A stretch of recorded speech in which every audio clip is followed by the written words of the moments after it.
people who have Brightstar protection services through Rogers or Bell need to keep an eye on their device information and check on their device portal regularly through the MyRogers or Bell websites in order to protect themselves because Rogers and Bell is not going to do it for them. And it's all done through repair services, and porting is not necessarily what people think it is.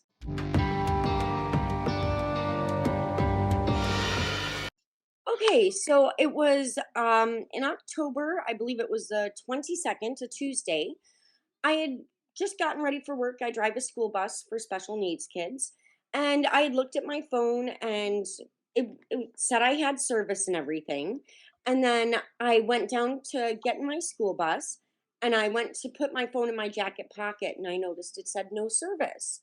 And I'm like, well, that's so weird because I've had that number and that service and the whole plan since 2013. So I was like shocked and I'm like, okay, well, I can't do anything till I get home. I went and I did my work for the afternoon. And when I got home, I called Rogers and they told me that my email must have been hacked and that my phone was ported. And I was like, well, how could that even happen? I'm like, my email wasn't hacked. I would have gotten a notification on my phone if it had. And if not on my phone, it would come to my Macintosh, right? Like that's half my reason for loving Apple so much is because I get alerts on my computer when people try and access anything. And I hadn't gotten any alert until I was 40 minutes into the conversation with the guy at Rogers.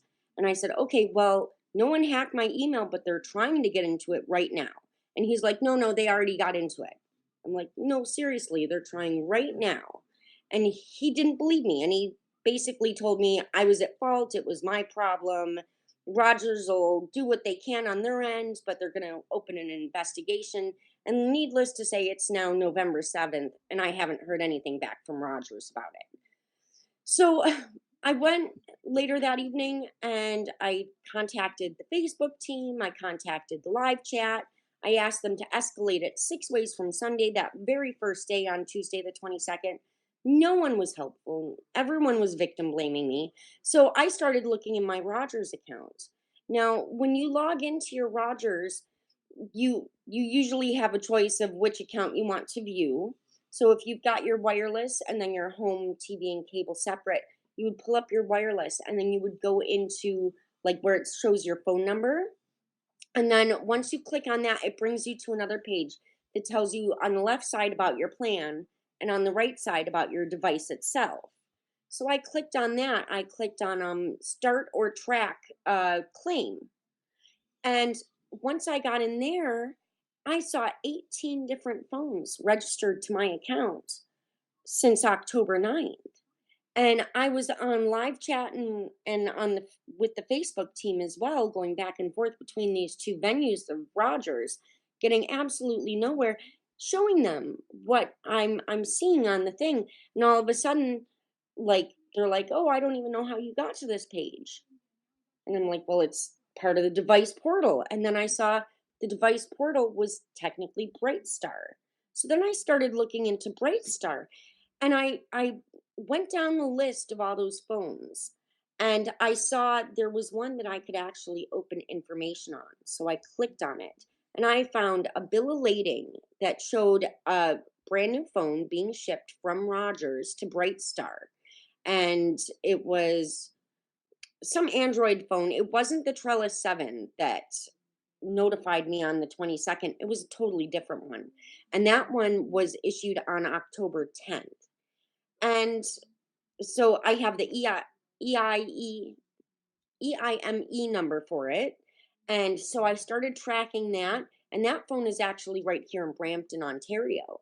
And it's in use right now, not with my name or number, thankfully, but the phone from the 22nd was in my name. And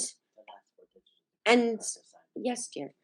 And and the one that was done in Montreal, all under my information with a like a Montreal address, and that one was active for. I thought it was only 4 hours, but it turned out to be 2 days from what I investigated, and that's like through the IEME tracking and everything that I was able to find that out. And so I'm asking Rogers about this, and they tell me, "Oh, well, we're going to have our fraud team contact you about this." I spoke to the fraud team once. I spoke to some lady named Victoria, and she couldn't explain to me any of the changes that were made, any of the 18 courtesy phones that were sent out under my account. She refused to address any of it. I mean, she was a nice lady. I spoke to her for quite some time, and she told me that Davita and another gentleman, I don't remember if his name was Mark or Anthony, were going to call me back. And no one's ever contacted me from Rogers again. And if they have called, it's been while I've been at work and they haven't left any messages. So I've also opened a BBB thing with the Brightstar. And now Brightstar is saying, "Oh, well, because Rogers wiped it out of my account on the 24th when I was finally able to change my password, they started removing those extra phones." So now Brightstar's like, "Oh, there's no phones in there. You can't prove there were phones in there." Meanwhile, I've got the screenshots. I also found with that bill of lading for the phone that was shipped out, there was like a sheet, like an invoice, and it had someone else's last four credit card number on it as well.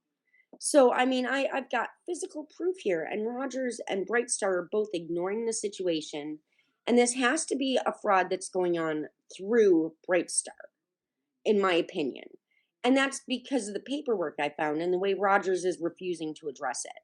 I mean, it's now been what, 2.5, almost 3 weeks, and Rogers has done nothing. Like they assigned me a new phone number without telling me, never sent the SIM card for it, claimed they reassigned my original number, never sent the SIM card for it. They've failed to provide any tracking information for any of these SIM cards, and everything I brought to their attention, they've literally swept under the rug. So we are taking this to a legal level and have reported it to the police and everything as well. And so I've obviously canceled my device protection. But one of the things I found while looking into Brightstar was their terms of service contract, which states all they need is your phone number to access your account. That's it. And that's actually like in the first paragraph of the terms of service contract. So anyone that knows a number can go in and make changes or create tickets and create courtesy phone invoices and ship them out anywhere. And a Rogers customer wouldn't have any idea until they started getting the line fees, like the $35 line charges, or until somebody ports their number. I think what happened was is they'd been using my phone to funnel my number to funnel courtesy phones out of Rogers, and then somebody had accidentally ported my number and wasn't supposed to. And that made it easier for me to track. So I'm kind of glad they screwed up. But at the same time, how many other people is this happening to? And if you go over to the Rogers page right now, since I started my first complaint on their feed, on their Facebook page, I've seen 7 other people having porting issues. And when I switched to Bell after this happened, I moved my wireless to Bell. They checked my identification, they checked my driver's license, I had to show a credit card. Why wasn't any of that done when my phone was ported with Rogers? And they're saying it was moved to another carrier. However, it was activated at a Rogers store in Montreal. So it wasn't ported to any other carrier, sorry. It stayed within Rogers, which is what makes me think this is somehow an internal fraud going on. And worse, like I said, I'm a school bus driver. My phone number sent out several text messages to parents of children that I have driven for in the past asking for nudes. So they have now violated the privacy of these kids potentially. They've obviously copied my whole phone because they have my contact list and everything. And all that's connected through your Apple ID, Rogers, and everything when you load a phone with them. And if you look at your terms of service contract, that's actually all in there. That it's all going to incorporate information that's going to be used back and forth between Apple or Rogers or whoever else is involved by third party. Well, I mean, like I said, I work with vulnerable kids. So a lot of these parents, they're on very limited incomes and low budget people. And not they are low budget, but they're low income families.